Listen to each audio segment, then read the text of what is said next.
अस्सलाम वालेकुम। आप देख रहे हैं YouTube channel Pioneer science academy. मैं हूं आपके साथ शकील राजपूत। मैं आपके लिए लेके आया हूं मैथमेटिक्स क्लास 9 का इजी सॉल्यूशन। हम देख रहे हैं चैप्टर 2 को। चैप्टर 2 में हमने 2.1 एक्सरसाइज की है, 2.2 एक्सरसाइज की है। आज हम स्टार्ट कर रहे हैं 2.3 एक्सरसाइज। बहुत ही आसान सी एक्सरसाइज है। 2.3 एक्सरसाइज में हमने देखना है क्वेश्चन नंबर 1 के अंदर के find characteristics of the following numbers. हमें 1 2 3 4 5 6 हमें फॉलोइंग्स में नंबर्स दिए हुए हैं।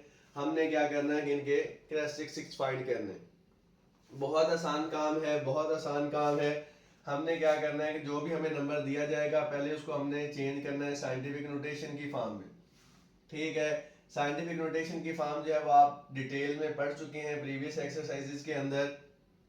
तो हम क्या करते हैं कि हम इसको 10 की मल्टीपल की फॉर्म में लेके आते हैं। और 10 की मल्टीपल की फॉर्म किस तरह बनेगी, तो यहाँ पे हमें पॉइंट नहीं दिया हुआ, तो मैंने आपको बताया था कि जहाँ पॉइंट ना दिया हो वहां पे पॉइंट आपका एंड पे होता है। अब साइंटिफिक नोटेशन की फॉर्म हमें ये भी कहती थी कि पॉइंट से पहले एक नॉन जीरो डिजिट होना चाहिए। तो मेरे पास पॉइंट एंड पे है, तो एंड पे आने की वजह से मेरे पास 1 2 3 4 नॉन जीरो डिजिट मौजूद है। मुझे चाहिए था एक नॉन जीरो डिजिट, तो मैं इसको जो है ना वो मूव करूंगा, मूव करके मैं इसको यहाँ पे लेके आऊंगा।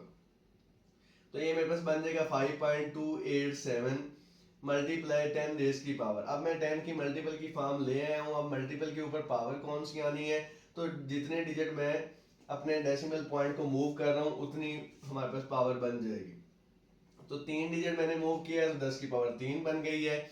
अब ये पॉजिटिव होगी या नेगेटिव होगी, तो ये चीज़ भी मैं आपको डिटेल से बता चुका हूँ कि अगर हम राइट से लेफ्ट जाएंगे तो पॉजिटिव होगा, अगर हम लेफ्ट से राइट आएंगे तो नेगेटिव होगा।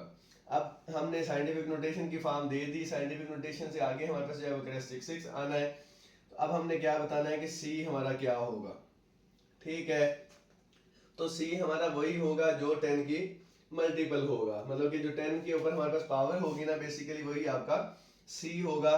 तो यहाँ पे हमारे पास 10 की पावर कितनी है 3, तो सी हमारा जो है 3 हो जाएगा और यही हमारा जो है रिक्वायर्ड आंसर आ जाएगा। ठीक है। नेक्स्ट है हमारे पास क्वेश्चन नंबर 2। क्वेश्चन नंबर 2 में भी हमने वही सारा काम करना है जो अभी 1 में की है। सबसे पहले साइंटिफिक नोटेशन, उसके बाद कैरेक्टरिस्टिक्स। तो सॉल्यूशन में आते हैं। हमारे पास पॉइंट यहाँ पे है, यहाँ से मूव करके यहाँ पे लेके आएंगे तो 5.928 मल्टीप्लाई 10 की पावर 1 बन जाएगा। क्योंकि हमने पॉइंट के बाद एक ही डिजिट मूव किया है तो 10 रेज की पावर 1 आ जाएगी। ठीक है। अब इसका अगर मैं कहूँ कि आप सी बताएं, तो सी आपको पता है क्या होगा, तो सी इसका क्या हो जाएगा 1 हो जाएगा।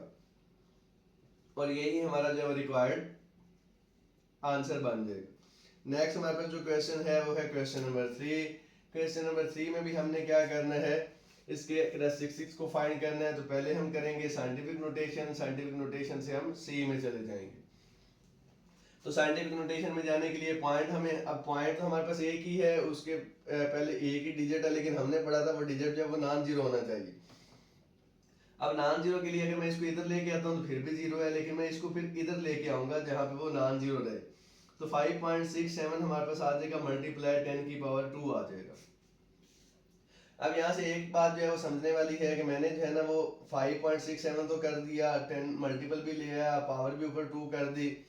एक इशू अभी भी मौजूद है कि मैंने पॉइंट जो है जब इधर शिफ्ट किया, तो शिफ्ट करने के बाद अब मेरे पास पावर 2 जो है वो पॉजिटिव रहेगी या नेगेटिव रहेगी। तो ये मैंने आपको भी फार्मूला बताया था कि अगर मेरा पॉइंट जो है राइट से लेफ्ट मूव हो रहा हो तो पॉजिटिव वैल्यूज देगा, अगर लेफ्ट से राइट मूव हो रहा हो तो वो नेगेटिव देगा। तो यहाँ से मुझे जो है वो 10 रेज की पावर -2 मिला है।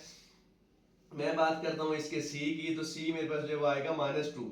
ठीक है। मतलब कि 10 के ऊपर जो पावर है ना वो उसका बेसिकली सी होगा। तो सी हमें जो है कितना मिल गया है -2, और यही हमारा जो है इसका रिक्वायर्ड आंसर है। नेक्स्ट हम चलते हैं क्वेश्चन नंबर 4 की तरफ। तो क्वेश्चन नंबर 4 है हमारे पास 234.7 के। हम इसको पहले लेके जाएंगे साइंटिफिक नोटेशन की फॉर्म में और वहां से हम इसको ले जाएंगे सी के अंदर। तो यहाँ पे देखेंगे हमारे पास जो है पॉइंट यहाँ पे मौजूद है, मैं इसको यहाँ पे लेके आऊंगा तो ये 2.347 बन जाएगा मल्टीप्लाई 10 की पावर 2 बन जाएगा। ठीक है। अब यहाँ से अगर मैं सी लिखना चाहूँ तो सी मुझे जो है वो क्लियर पता चल रहा है कि यहाँ पे सी कितना है 2 है, और यही हमारा जो है वो रिक्वायर्ड आंसर है। नेक्स्ट मेरे पास क्वेश्चन नंबर 5 है। क्वेश्चन नंबर 5 में आप देखें कि हमने पॉइंट को मूव करके मैं ना तो इधर लेके जा सकता हूँ, ना इधर ना इधर ना इधर, फिर मुझे कहाँ पे लेके जाना है, इधर लेके आना है। ठीक है, तो इधर लेके आना तो ये मेरे पास 4.9 हो जाएगा मल्टीप्लाई 10 की पावर। अब 10 की पावर क्या होगी, तो जितने डिजिट में मूव हो गया हूँ उतनी पावर बनेगी। 1 2 3 4 5 डिजिट मूव होके आया हूँ, तो मेरे पास पावर जो है 5 बन जाएगी। अब मैं लेफ्ट से राइट आया हूँ तो ये नेगेटिव हो जाएगी। ठीक है, अब मुझे चाहिए सी, तो सी इसका कितना आ जाएगा, सी आ जाएगा जी हमें -5, और यही इसका रिक्वायर्ड आंसर है। ठीक है, नेक्स्ट हमारे पास जो है लास्ट पार्ट है क्वेश्चन नंबर 1 का, तो वो हम देख लेते हैं। पॉइंट मेरे पास जो है बना दिया तो एंड पे होता है, मूव करके मैं इधर लेके आऊंगा तो ये 1.45। अब जो नॉन जीरो डिजिट है वो तो मैंने लिख लिए हैं, अब जो जीरो डिजिट है मैं लिखूं या ना लिखूं फर्क नहीं पड़ता, तो मैं यहाँ पे नहीं लिख रहा। मल्टीप्लाई 10, अब 10 की पावर हमारे पास क्या होगी, तो 1 2 3 4 5 डिजिट में मूव करके आऊँ 10 की पावर 5 बन जाएगी। ठीक है, और यही हमारा जो है वो रिक्वायर्ड आंसर बन जाएगा। कितना है जी, हमारे पास 5 है आंसर, और ये क्या था, ये हमारे पास था सी, मींस के कैरेक्टरिस्टिक्स। तो उम्मीद करता हूं कि क्वेश्चन नंबर 1 आपका जो है वो क्लियर हो गया होगा। क्या था कि find characteristics of the following numbers थे। पहले में हमारे पास कैरेक्टरिस्टिक्स 3 आया, दूसरे में 1, तीसरे में -2, चौथे में 2, पांचवें में -2 और छठे में 5, सॉरी पांचवें में -5 और छठे में 5 आया है। ये है हमारा क्वेश्चन नंबर 1। नेक्स्ट हम चलते हैं क्वेश्चन नंबर 2 की तरफ। जी, नेक्स्ट मेरे पास क्वेश्चन नंबर 2 है, find logarithms of the following. हमें कुछ फॉलोइंग दी हुई हैं, हमने उसके लॉग फाइंड करने हैं। बहुत आसान सा काम है। स्टार्ट करते हैं क्वेश्चन नंबर 2 के पार्ट 1 से। 43 आपको दिया हुआ है। इसमें अब आपने क्या करना है कि सबसे पहले आपने इसको साइंटिफिक नोटेशन की फॉर्म देनी है। साइंटिफिक नोटेशन की फॉर्म से आपने इसका सी निकालना है, फिर आपने इसका एम निकालना है, फिर आपने इसके ऊपर फार्मूला लगाना है लॉग वाला और इसको सॉल्व कर लेना है। तो ये पैटर्न आपने याद रखना है। सबसे पहले हमने देनी है इसको साइंटिफिक नोटेशन की फॉर्म, तो मैं अब डायरेक्ट ही दूंगा क्योंकि हम साइंटिफिक नोटेशन को डिटेल से पढ़ चुके हैं कि वो किस तरह हमने देनी है। तो 4.3 मल्टीप्लाई 10 रेज़ की पावर 1 बन जाएगा। ठीक है, अब यहाँ से मुझे जो है ना वो क्या मिल गया है, सी। सी जो है वो मेरे पास कितना आ गया है 1। एम मेरे पास क्या होगा, मल्टीप्लाई से पहले जो वैल्यू होगी यहाँ पे इसका आप लॉग लेंगे तो वो आपके पास बेसिकली जो है वो एम आ जाएगा। ठीक है, उसके बाद हमारे पास जो फार्मूला है लॉग, वही नंबर जिसका हमने लेना है। ठीक है, प्लस हो जाएगा सी प्लस एम के। समझ आ रही है। अब मुझे सी जो है वो तो मिल चुका था 1, एम मैं यहाँ से फाइंड करूंगा और फिर मैं यहाँ पे पुट कर दूंगा और वही मेरे पास आंसर आ जाएगा। अब एम हमारे पास जो है वो कैसे फाइंड करना है, तो आपने लेना है डायरेक्ट कैलकुलेट से लॉग 4.3 आप लेते हैं तो आपके पास आंसर जो है वो आ रहा है 0.6334 के। अब 1 में आप वो m ऐड करेंगे तो 0.6334 आपके पास बन जाएगा, और इन दोनों को आप सम करेंगे तो 1.6334 आपके पास रिक्वायर्ड आंसर आ जाएगा। ये इसका प्रॉपर मेथड है किसका, 43 का डायरेक्ट लॉग लेने का। ठीक है, तो ये इसका आंसर आ गया है। अब आप वेरीफाई करना चाहते हैं कि क्या मेरा आंसर ठीक आया या नहीं, तो आपने क्या करना है, लॉग वाला बटन प्रेस करना है और डायरेक्ट जिसकी आप वैल्यू फाइंड करना चाह रहे थे 43 वो पुट करना है, और पुट करने के बाद आपने इक्वल का बटन प्रेस करना है तो वही 1.6334 आपको जो है वो आंसर मिल जाएगा। उम्मीद करता हूँ कि ये क्वेश्चन आपको समझ आ गया है। नेक्स्ट हम चलते हैं क्वेश्चन नंबर 2 की तरफ। तो इसका सोल्यूशन हम देख लेते हैं। सबसे पहले हमने क्या करना है, इसको साइंटिफिक नोटेशन की फॉर्म देनी है। साइंटिफिक नोटेशन की फॉर्म मैं दे देता हूं जल्दी से, तो वो मेरे पास आ गई है 5.79 मल्टीप्लाई 10 की पावर 2। यहाँ से अगर मैं देखूं तो सी मुझे जो है वो 2 मिल गया है और एम मुझे क्या मिल जाएगा, लॉग 5.79 से। ठीक है, तो वो मैं अभी कैलकुलेट करता हूँ क्या आएगा। उसके बाद आपने लॉग लिखना है और वही एग्जैक्ट वैल्यू लिखनी है जो उसने आपको दी थी। फिर आपने लिखना है सी प्लस एम के। ठीक है, तो सी आपको जो है उसने दे दिया है, कितना आया है 2। एम हम यहाँ से कैलकुलेट कर लेते हैं, तो एम हमारे पास जो है वो आएगा लॉग 5.79 करता हूँ तो ये मेरे पास 0.7626 आ जाएगा। इसको आपने यहाँ पे ऐड कर देना है। 0.7626 में +2 आप करेंगे तो ये आपके पास 2.7626 जो है वो रिक्वायर्ड आंसर आ जाएगा। तो क्वेश्चन नंबर 1 और 2 आपका क्लियर हो चुका है।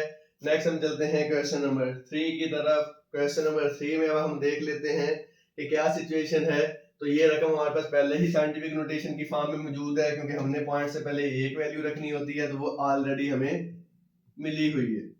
ठीक है, अच्छा, अब ये हमें मिली हुई है तो फिर हम इससे आगे चलेंगे। इससे आगे चलेंगे तो फिर हमें सी चाहिए होगा। तो सी तो यहाँ पे 10 के मल्टीपल में कोई चीज है ही नहीं, तो सी हमें जो है वो यहाँ पे 0 मिल जाएगा। एम हमारे पास जो है वो वही वैल्यू आ जाएगी एज इट इज 1.982। ठीक है, फिर जो लॉग है 1.982 हम लिख लेंगे, इक्वल आ जाएगा सी प्लस एम के।